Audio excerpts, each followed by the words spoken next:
Hi boys and girls, I'm Marina Namchu and I'm back once again.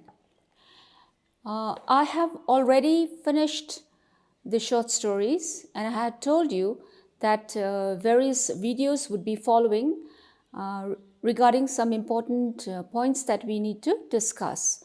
So today I decided that I will be doing Quality by John Galsworthy, and today I will be doing the characters. So we just have two characters in this story, and we will do them thoroughly. So before I begin, let me tell you to listen carefully because it's not very hard, and if you remember certain points, you will be able to elaborate on them. So I will begin with the protagonist of the story, who is Gessler.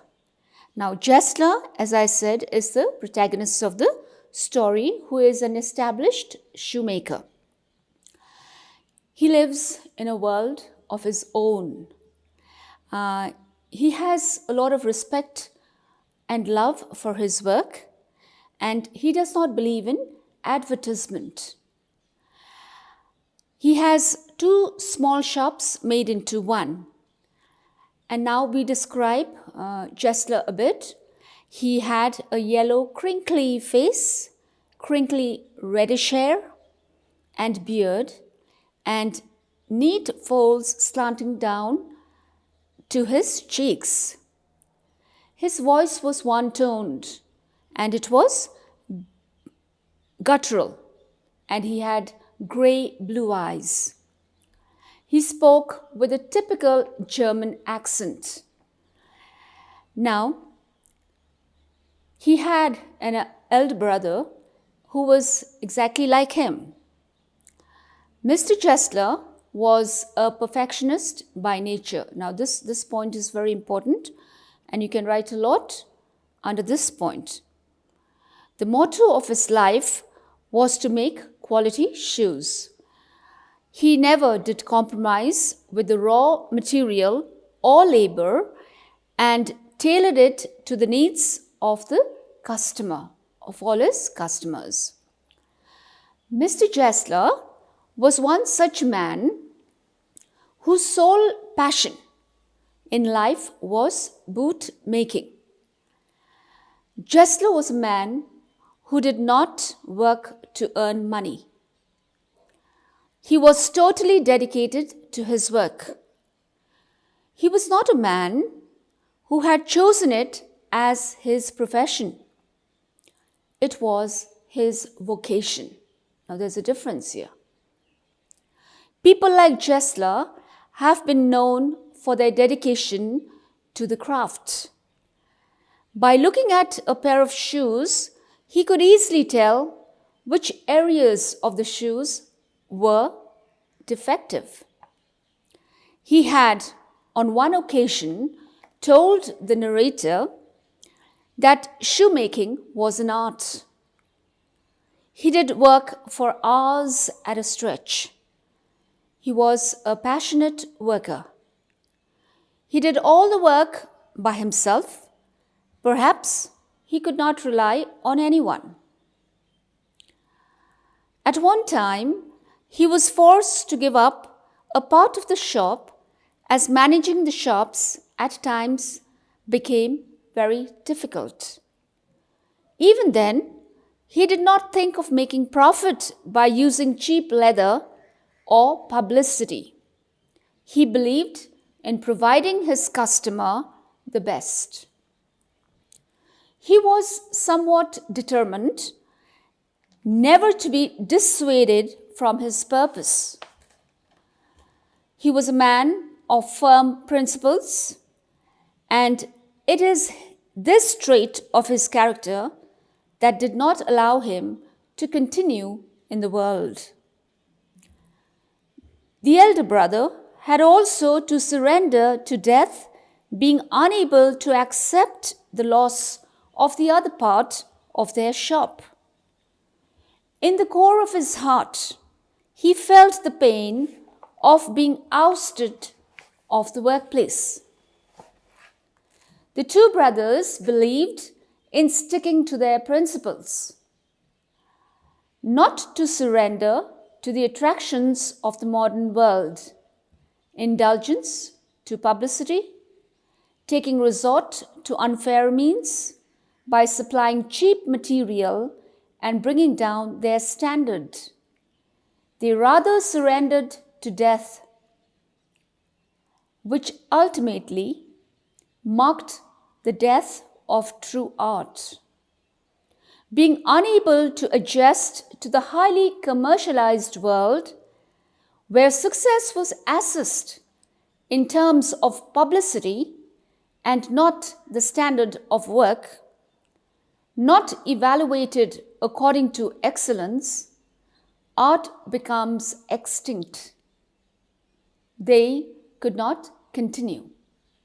So this is a short characterization of Gessler.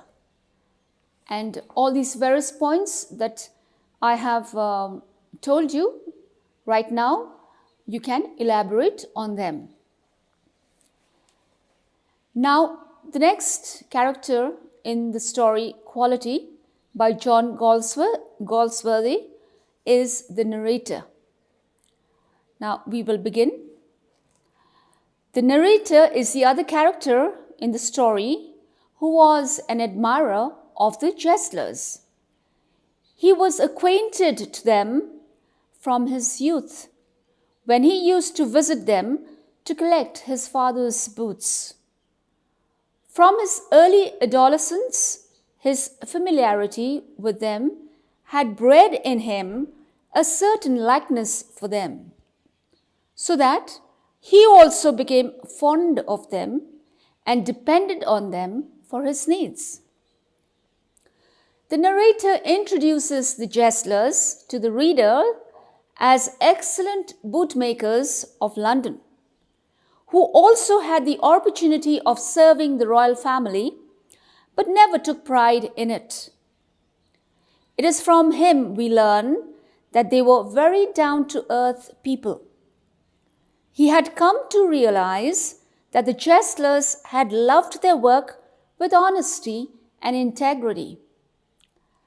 The narrator is known to us as one who was particular about the quality of work. So he always ordered the Gesslers for his shoes. Only once he had bought a pair from another renowned shop in an emergency.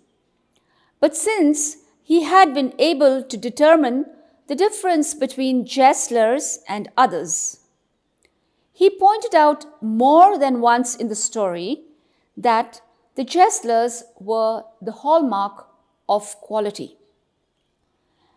They did live in extreme poverty, that is, the two Gessler brothers, poverty and starvation, but did not compromise with their standard of work. So this we come to know from the narrator. The narrator himself did worship art.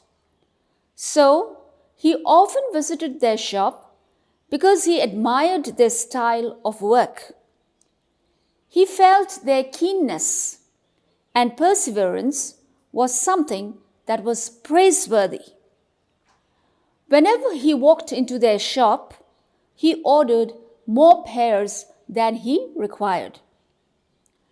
This was because he felt for their sad plight.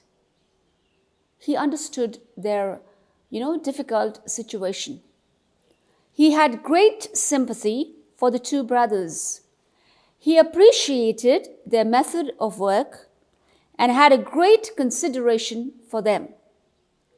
He praised them for their hard work and had affection for them.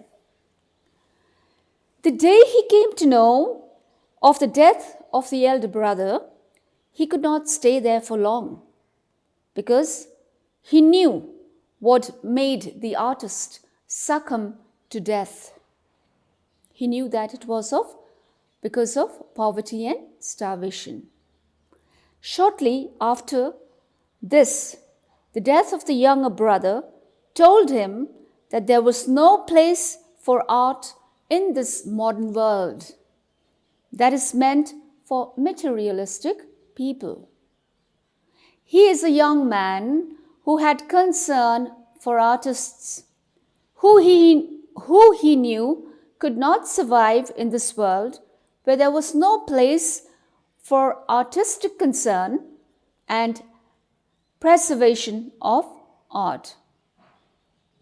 The world had become too conscious of wealth and show, where it was difficult for one to struggle to keep art living.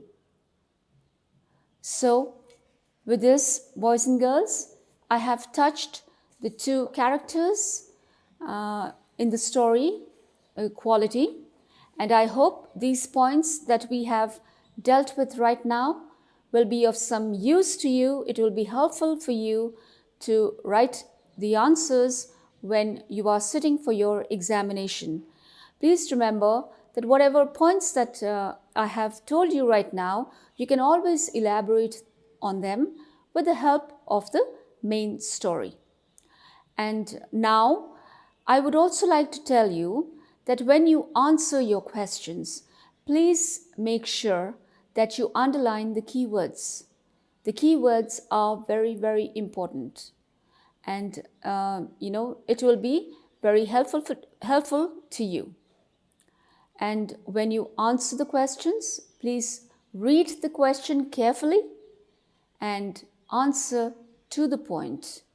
Do not just write the summary like many students do, because that will not fetch you marks.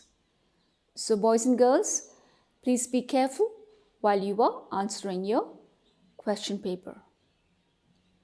So with that, I ask you to stay tuned, and until then, bye-bye.